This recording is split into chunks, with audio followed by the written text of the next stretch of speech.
The wind screamed across the cliffs of Whispering Peak, carrying the scent of dust, sage, and sorrow. Below, the valley stretched endlessly, painted in gold by the fading sun. But at the very edge of that world stood Clara Whitlock, 30 years old, trembling and ready to disappear. Her dress once white, now stained by tears, and travel fluttered wildly against the mountain wind. Her boots slipped slightly on the jagged rock, but she didn't care.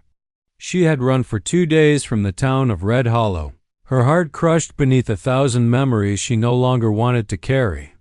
The mountains didn't answer her cries. They only echoed them back, as if mocking the small, broken woman daring to challenge their silence. Clara looked down. The world below was so quiet. The thought of ending the pain seemed peaceful, like falling asleep in the arms of eternity. She whispered, "Maybe this is the only way to make it stop." Her eyes filled again. The wind tangled her brown hair around her face as she took one last step forward. But before she could fall, a voice low and steady rose behind her. "Don't," it said. Startled, Clara froze. She turned slowly, half expecting a ghost. Instead, she saw a man tall, bare-chested, with skin the color of the canyon stone.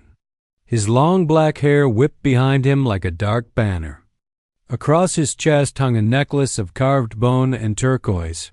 His eyes, sharp and still as the night sky, locked onto hers in Apache.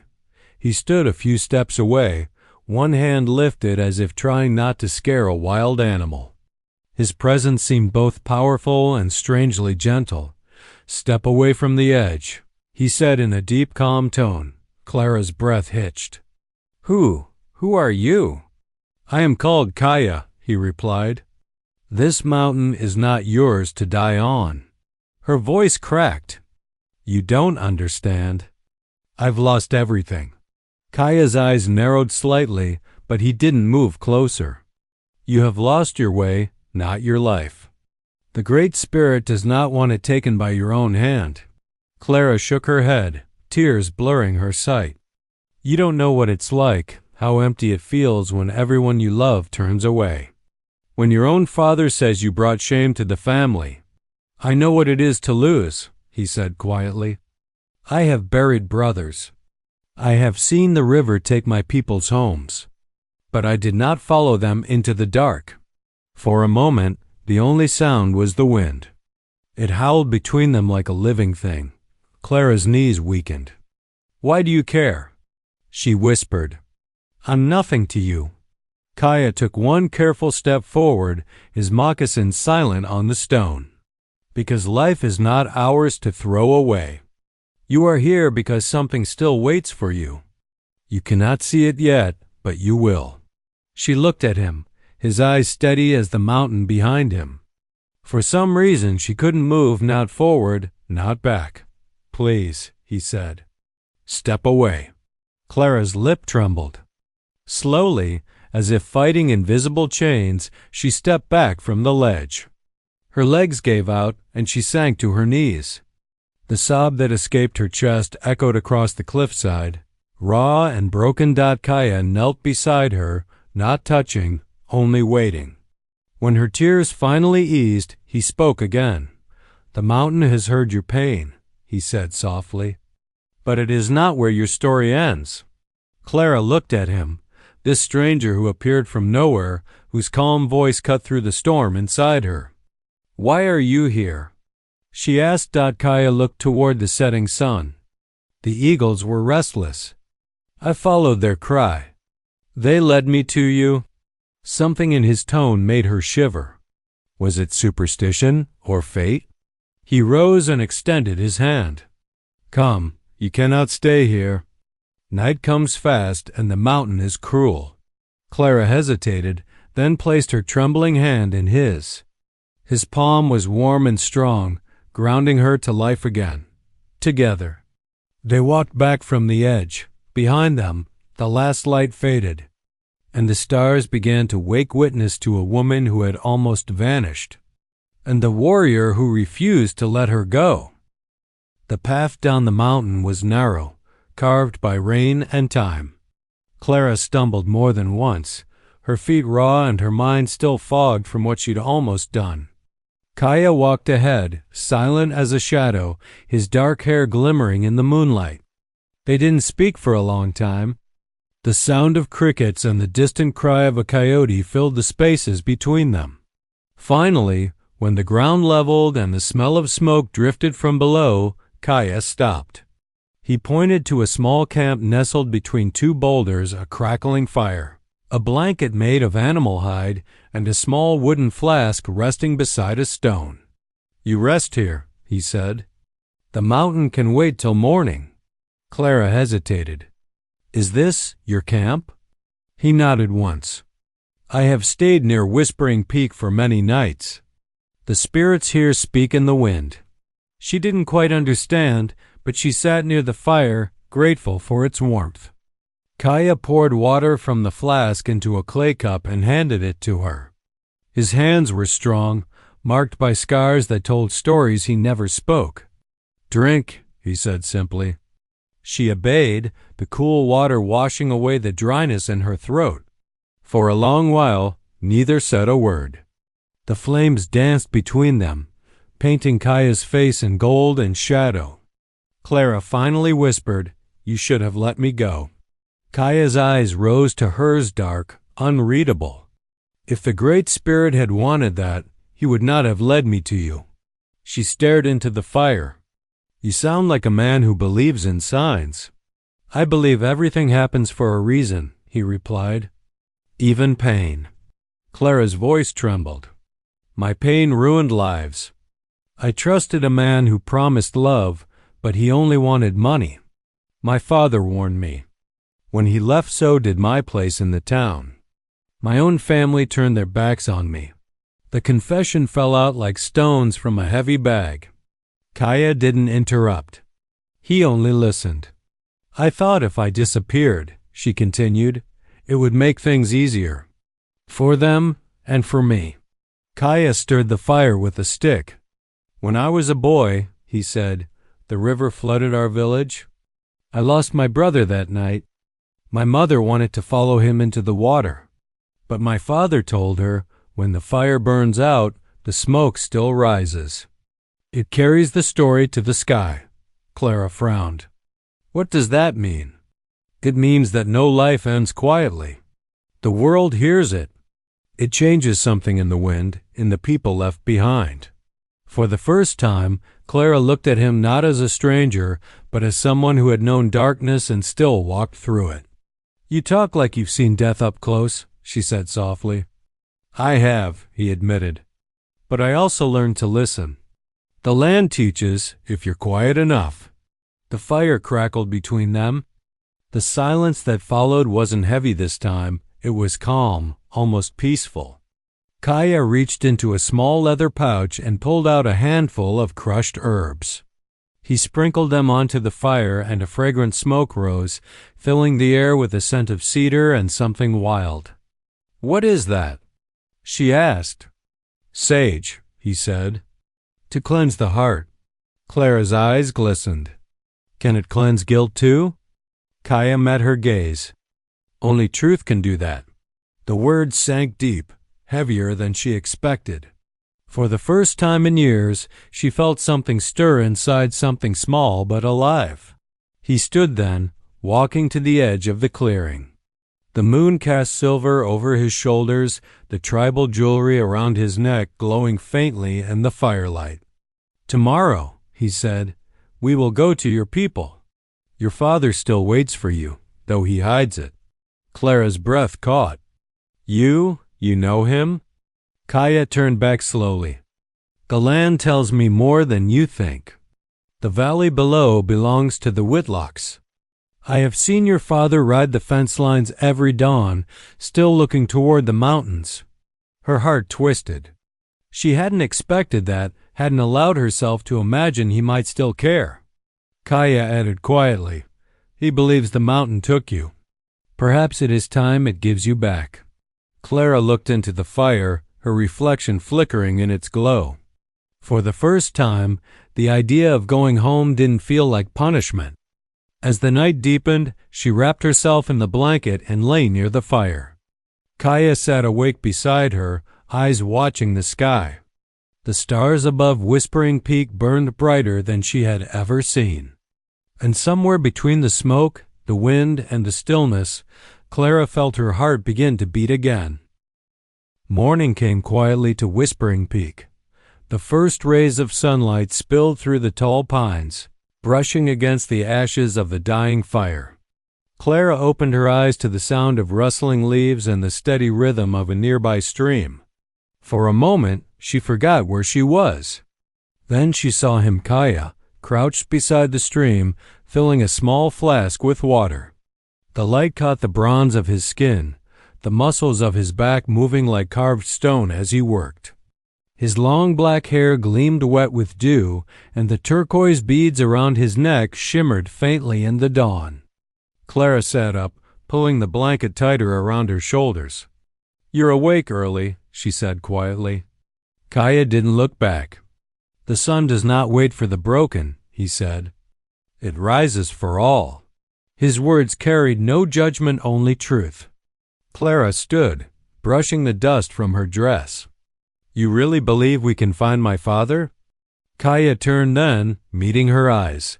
"He never stopped looking for you. The trail back will not be easy, but it is there."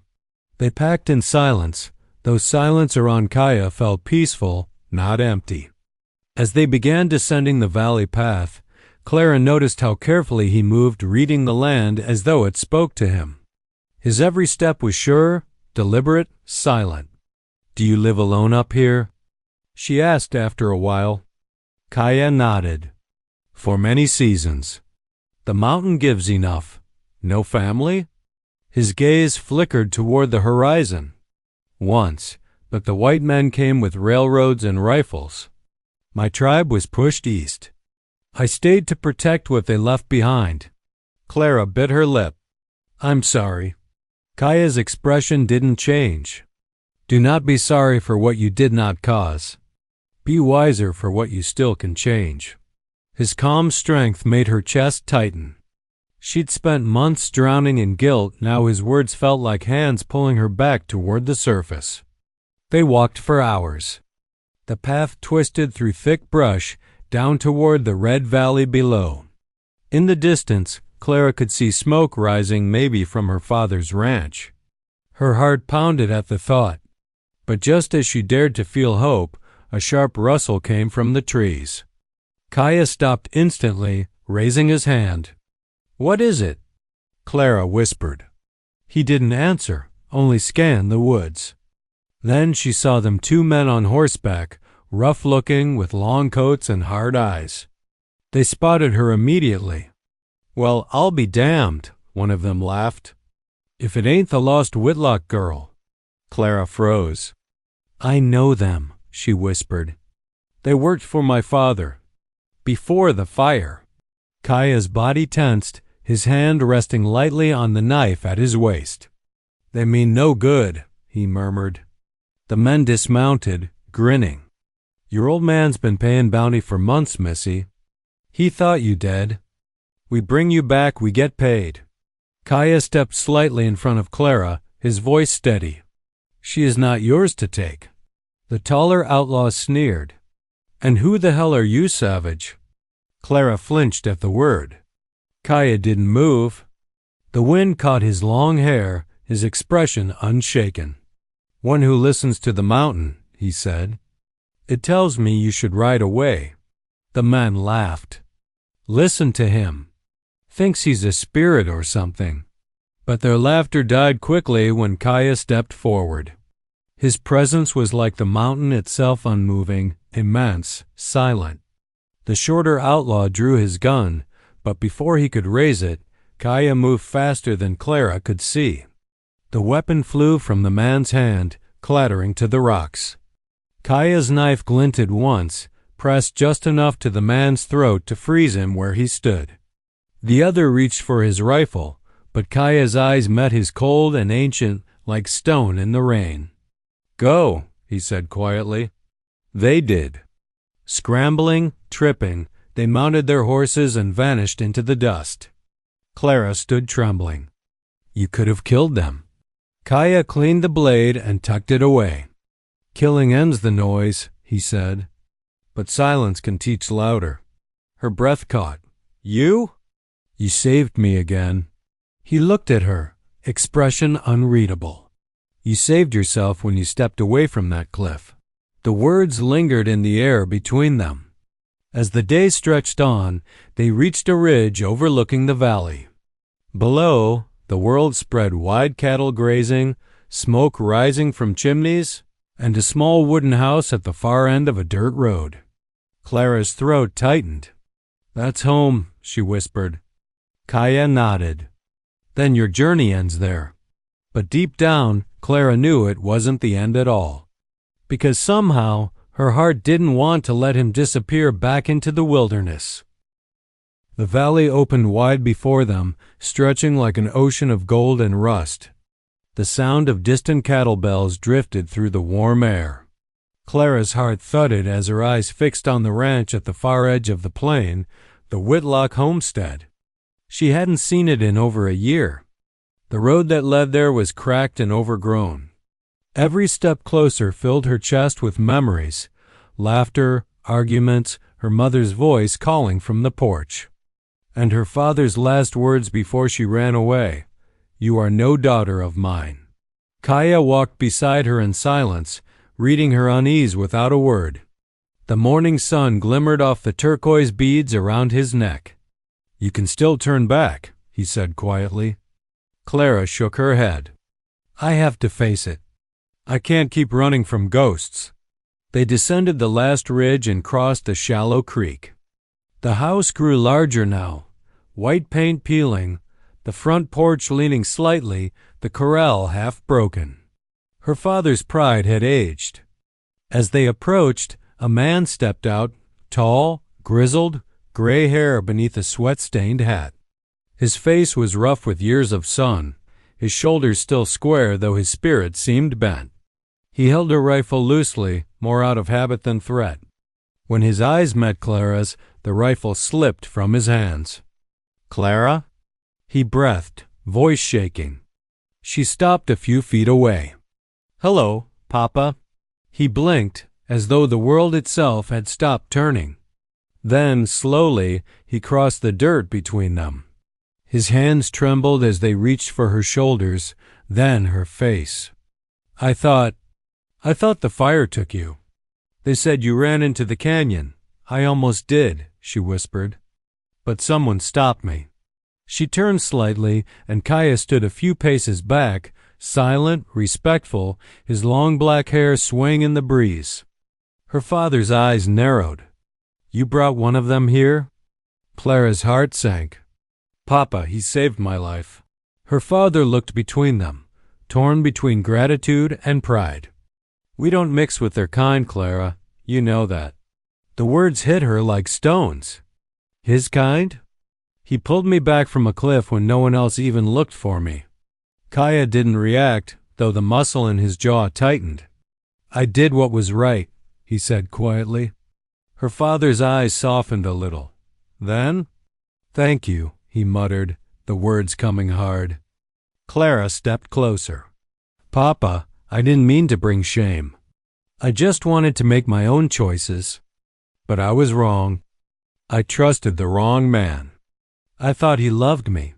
Her father's expression cracked. He burned my barn, Clara, stole my horses. I lost everything because of him.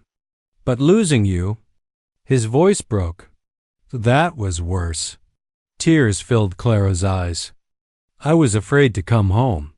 He pulled her into a rough embrace, his hands shaking as if holding on to something he thought he'd never touch again. You're home now, he said. Kaya turned away, giving them space.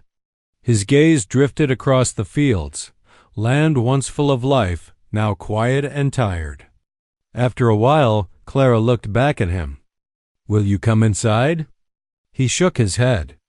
No, my place is not within your walls. Her father cleared his throat. You're welcome to water and food, at least. Kaya nodded once in thanks but stayed near the porch steps. Clara watched him, a strange ache stirring in her chest.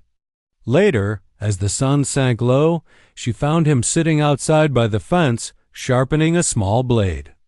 "You're leaving soon, aren't you?" she asked. Kaya didn't look up. "The mountain called me to bring you home. It will call me back when my part is done." Clara bit her lip. "You talk like everything has a purpose." "Everything does," he said. "Even pain." She sat beside him, quiet for a moment. "I don't think I can face the town. They'll never forgive me." "Then don't seek forgiveness from them," he said. "Seek it from yourself." She looked at him, the firelight from the window flickering across his strong features. "You make it sound simple." He finally met her eyes. "It is not simple, but it is possible." For a long moment they sat in silence, the woman who had nearly died and the man who refused to let her. The moon rose over the ranch, and somewhere in the distance coyotes began to sing. Clara whispered, "Kaya." "Thank you." He nodded slowly. "The mountain is quiet now. That means your spirit is healing." But as his gaze drifted toward the horizon, Clara sensed something, a shadow of sadness behind his calm. Because even though he had saved her, he was a man who had no home to return to.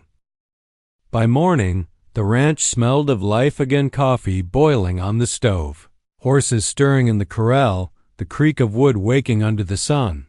For the first time in a year, Clara Whitlock felt the warmth of home. But peace in Red Hollow never lasted long. From the porch, Kaya watched the valley quietly. His eyes moved like those of a hawk never still, always searching. Clara brought him a tin cup of coffee. He accepted it with a small nod. "You watch the land as if it's whispering to you," she said with a faint smile. "It does," Kaya replied. "The wind tells me someone is coming." Before she could respond, a horse's cry echoed from the road. A dust cloud rose beyond the fence line.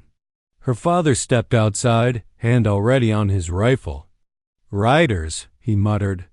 "3 of them." As they approached, Clara's chest tightened. The men wore black vests and long coats, with revolvers gleaming at their sides. She recognized their leader immediately, Silas Redden, the man who'd once promised her love and left her in ruin. He stopped his horse in front of the house, tipping his hat with a smile that never reached his eyes. "Well, well? If it ain't Miss Clara Whitlock. Thought the canyon took you." Her father's face turned to stone. "You've got no business here, Redden." Silas dismounted slowly, boots crunching on the dirt. "Now don't get all riled up, Mr. Whitlock. I just came to talk." His gaze shifted to Kaya. "And who's this half-naked savage guarding your porch?" Kaya didn't move, but something dangerous flickered behind his calm. Clara stepped between them. "He's the reason I'm alive." Silas smirked. "Figures. You always had a taste for wild things." Her father's grip tightened on the rifle. "You best leave before I remind you whose land you're standing on." Silas chuckled, then his smile faded. "I didn't come for trouble, old man. I came for what's mine." Clara's blood ran cold. "What are you talking about?" "The gold," he said simply. "The one you and I hid in the canyon before that fire. You think I forgot?" Clara shook her head. "There's nothing left there, Silas. I went back. It's gone." He stepped closer. "You lying to me, Clara? 'Cause that gold belonged to both of us." Kaya moved slightly, his presence enough to make Silas hesitate. "You should go," he said, voice low and steady, "before the wind changes." Silas laughed, but unease rippled through his men. "You threatening me, Apache?" "No," Kaya said. "I'm warning you." Silas spat into the dust, then turned to his horse. "You always did pick the wrong men, Clara. Don't make the mistake again." He mounted and rode off, his men following, dust swirling in their wake. When they were gone, Clara's father lowered his rifle, his hands trembling with anger. "Gold? You were mixed up in gold with that snake? I didn't know what he was planning, Clara said, tears welling. He said it was for our future. By the time I found out he'd stolen it, it was too late. Her father turned away, grief and pride warring on his face. You brought enough pain to this house once. Don't bring more. Clara's voice cracked. I'm trying to make it right, Papa. Kaya watched silently, the lines of worry deepening on his face. When her father went inside, Clara sank onto the porch steps, holding her head in her hands. He'll never forgive me, she whispered. Kaya knelt beside her. Forgiveness is not his gift to give. It's yours to find within. She looked at him, her eyes full of exhaustion. Why are you helping me, Kaya? You could have left me that night. Kaya's gaze met hers. Because once, someone saved me when I no longer wanted to live. A white woman. She showed me mercy when I had none left for myself. He paused. I owe that mercy back to the world. The words sank deep into her heart. What happened to her?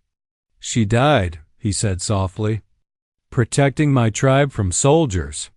Her spirit walks with the wind now. Clara swallowed hard. I wish I had her courage. Kaya stood, his expression unreadable. You will need it soon. Redden will not stop. The gold is gone, but greed does not care for truth. The sun began to dip, staining the horizon red.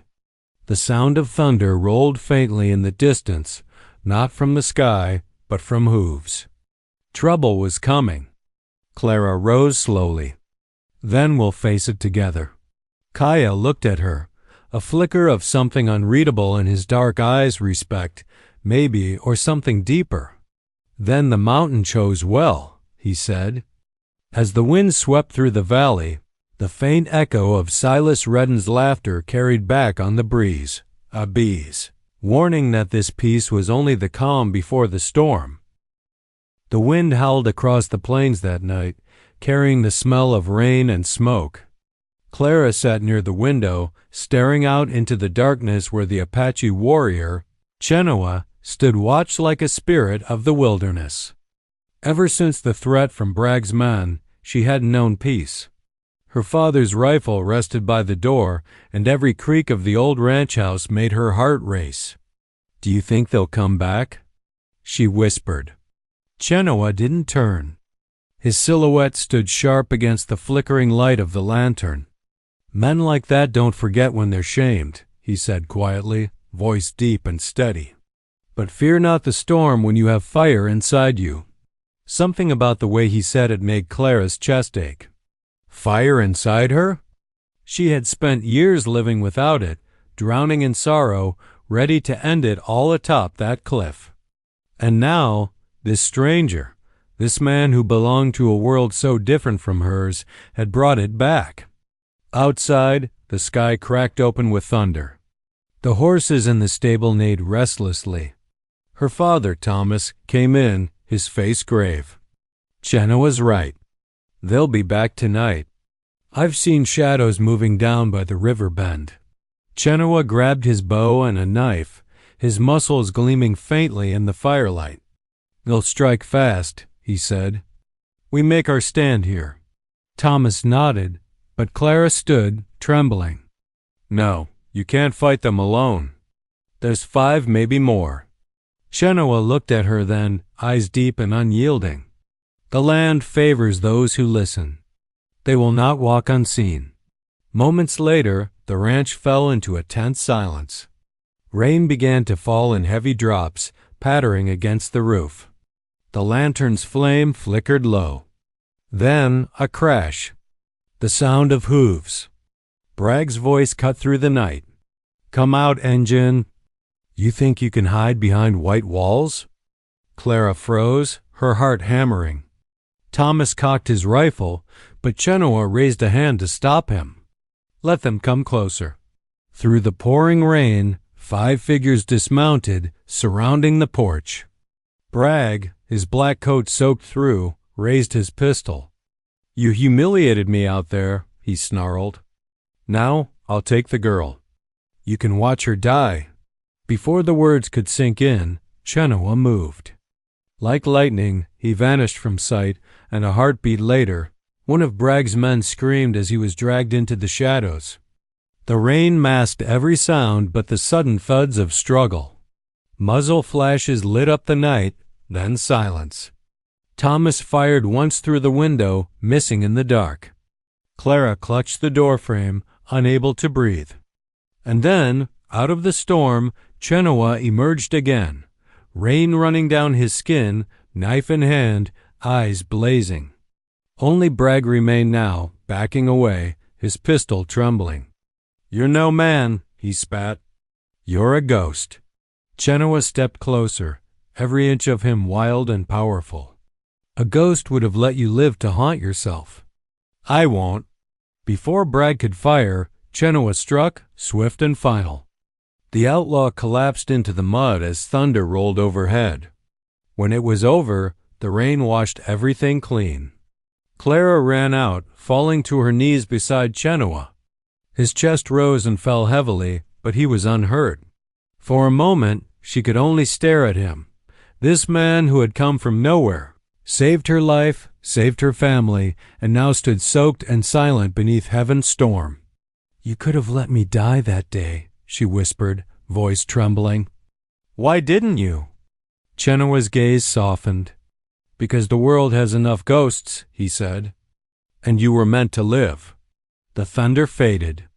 In its place, a soft dawn began to bloom beyond the horizon. Clara knew then, no matter what came after, she would never again stand on the edge of that cliff. Chenoa turned toward the hills, his shadow long in the dim light. "My path goes where the land calls me," he said. "But you? Your path begins here."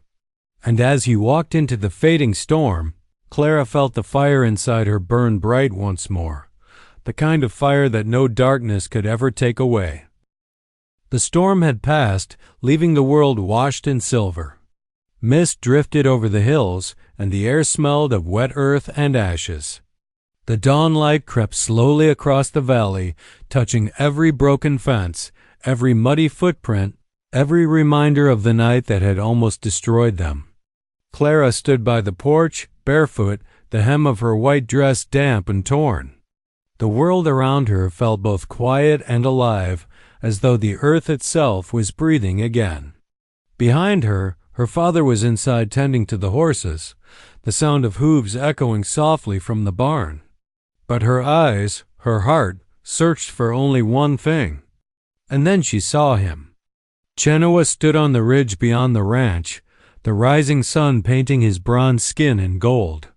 His long black hair moved with the morning breeze, and the turquoise and bone jewelry around his neck caught the light. He looked like something from another world, part spirit, part man, all strength. Clara walked toward him, her step slow but sure, her pulse quickening with every breath. When she reached him, neither spoke for a long time.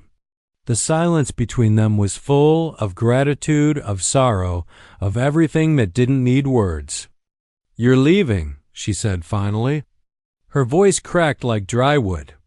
Chenoa nodded. "The land calls me back. There are others who need help, and the river spirits wait for my return." Tears welled in her eyes. "After everything, you're just going to disappear?" He looked at her then, those deep, quiet eyes that had seen far too much of both life and death. "I came when the wind carried your cry," he said softly. "When your heart called for an end, the mountain answered. Now that your heart beats for life again, my path ends here." Clara tried to smile, but it trembled. "You talk like the wind and the stars are listening." "They always are," he said, a faint smile touching his lips. She reached for his hand, rough, warm, strong. Her fingers brushed his scars, the ones that told stories she'd never hear. "I don't know how to thank you," she whispered. Chenoa turned his gaze toward the distant horizon. "Live," he said. "That is thanks enough." The sun rose higher, setting the sky ablaze with orange and gold. Birds began to call from the trees, and somewhere down the valley a wolf howled. Clara felt the ache in her chest deepen, the kind that comes not from loss, but from knowing something sacred has passed through your life and will never return the same way again. She swallowed hard. "You know," she said quietly, "when I stood on that cliff, I thought I had no reason left to live. But now I can't stop feeling the world, the rain, the fire, even the pain. It's all alive again." Chenoa's eyes softened. Pain reminds us we're still here. It keeps the spirit awake. A long silence followed, filled only by the wind brushing through the grass. Then, without another word, Chenoa placed his hand over her heart. His touch was gentle, reverent, as though sealing something within her. "Your fire," he said, "will not go out again." Clara's tears spilled freely now. "Will I ever see you again?" The Apache warrior's smile was small, but it carried 1,000 miles of meaning. "If you listen to the wind," he said, "you'll hear me in it." He stepped back, the morning light flaring behind him, outlining his muscular form and long black hair like a spirit born of the land. Then, without another word, he turned and walked into the mist. Clara stood watching until the last trace of him faded into the trees. The world around her shimmered, alive, breathing, renewed. She looked up at the sky, where sunlight broke through the clouds like fire. "Thank you," she whispered. From the ridge, a gust of wind answered, carrying the faint sound of a flute, soft, haunting, beautiful. It was him. She smiled through her tears. Back at the ranch, her father called her name, his voice strong again. Clara turned toward home, her heart steady, her spirit alight. She had been lost once, ready to fall, but the mountain, the rain, and an Apache warrior had reminded her that life still had meaning. And though the wind carried him far away, his presence lingered, not as a memory, but as a promise. A promise that even in the darkest night, the fire within would always find its light again.